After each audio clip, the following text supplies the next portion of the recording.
안녕하세요. 반갑습니다. 말씀을 사모하는 여러분, 하나님의 말씀을 하루에 한 장 내지 두 장을 읽어서 성경을 통독하는 이 성경 통독 프로그램에 찾아오신 여러분들을 주님의 이름으로 환영합니다.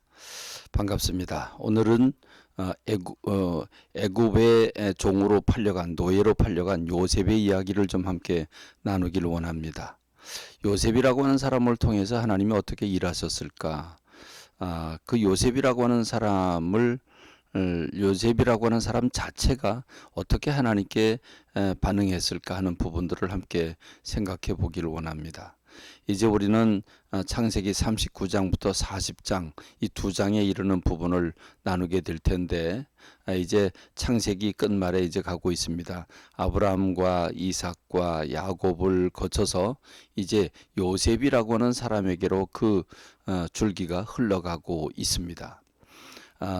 형들의 미움을 받아서 결국 요셉은 미디안 장사꾼들에게 넘겨지게 되고, 그 미디안 장사꾼은 이집트로 가서 자기네들이 준비한 물건을 팔면서 요셉도 팝니다. 그래서 요셉을 친위대장 보디발이라고 하는 사람의 집에 종으로 팔게 되지요.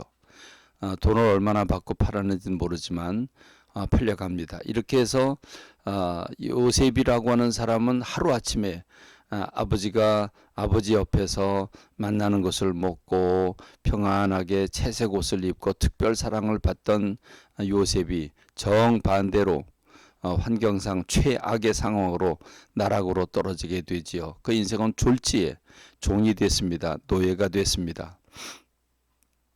그가 17살에 팔려갔으니 17살에 그가 종으로 할 수 있는 일이 뭐겠습니까? 굳은 일을 다 도맡아서 했을 것이라고 생각이 됩니다.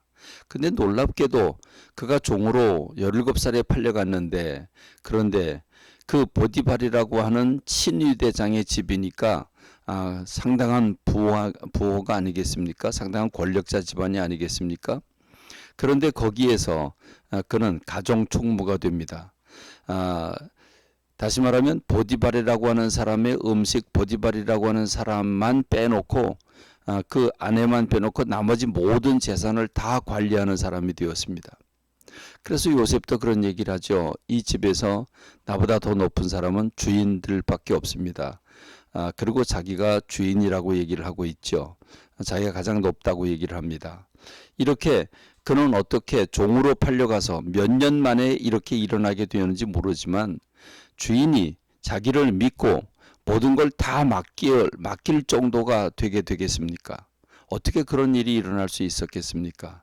그것은 요셉이 인정받았기 때문이지요. 요셉은 어떻게 인정받았을까요? 성경은 두 번씩이나 강조하고 있습니다.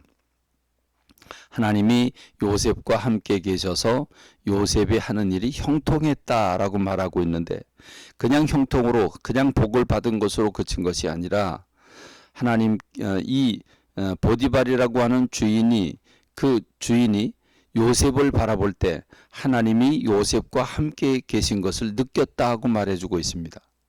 그리고 하나님께서 요셉과 요셉을 형통하게 하셨다. 요셉이 형통하게 된 데는 이유가 있는데, 하나님이 저에게 형통하게 하시는구나 하는 것을 누가요? 자기가 아니라 바로 보디발이라고 하는 주인이 보고 알게 되었다는 말입니다. 그러니까 자기 집에 하나님이 함께 하시는 요셉을 통해서 자기의 집이 일어나는 걸 보고서 그에게 모든 걸 다 맡기게 된 거죠. 오늘 저와 여러분들이 직장 생활을 하든지 이웃과 함께 하든지 누구와 함께 하든지 친척들과 함께 하든지 안 믿는 친척들이 여러분을 보면서 하나님이 우리 가족, 우리 형제와 함께 하는구나. 하나님이 여러분과 함께 하심을 여러분 주변 사람들이 보고서 알아야 되는 줄로 믿습니다. 여러분, 신약 성경의 마태복음 5장에서도 너희 착한 행실을 보고 사람들이 하나님께 영광을 돌리도록 해라 이렇게 말했습니다. 오늘 우리 믿는 사람들이 야비하고 욕심내고 이기적이고 또 부정과 부패를 버림으로써 사회에 많은 지탄이 되고 있는 것은 매우 부끄러운 일이 아닐 수가 없습니다.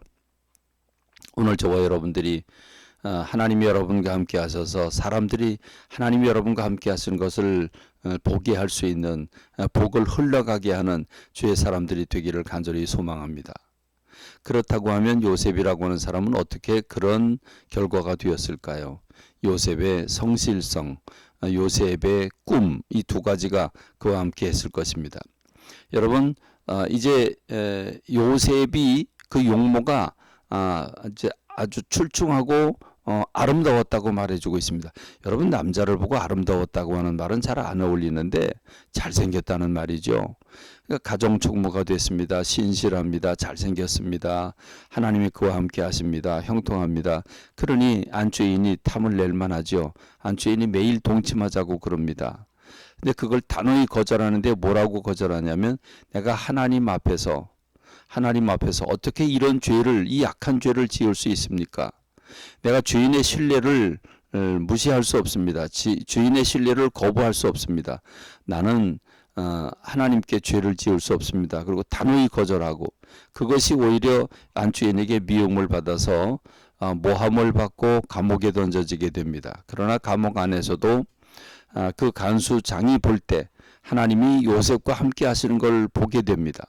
그래서 하나님이 요셉과 함께 하시니까 그가 오히려 죄수로 들어가서 죄인들을 돌보는 사람으로 간수장을 돕는 사람으로 그 자리매김을 하게 되고 하게 됩니다.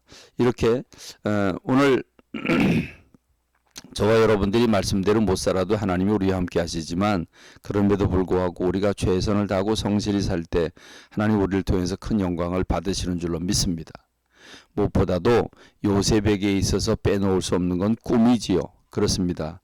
요셉이 꾼 꿈, 그리고 요셉이 떡 맡은 관원과 술 맡은 관원의 꿈을 해결해 줌으로써 총리 대신으로까지 올라가게 되는 것, 그것은 그 꿈을 해몽하는 것 때문이었는데 꿈 해몽이라고 하는 건 저절로 되지 않습니다. 성령님께서 깨우쳐 주셔야 되고 보여주셔야 합니다.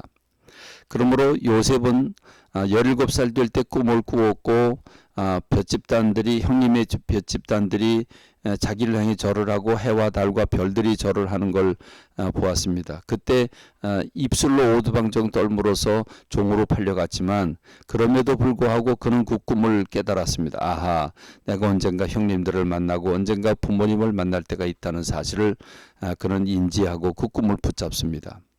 그렇습니다. 거룩한 꿈을 꾸기를 바랍니다. 주님이 주신 꿈을 꾸고 그걸 붙잡고 그걸 소망 중에 달려나가면서 그 꿈을 이루는 여러분 되시길 바랍니다. 감사합니다. 오늘 말씀 맺겠습니다.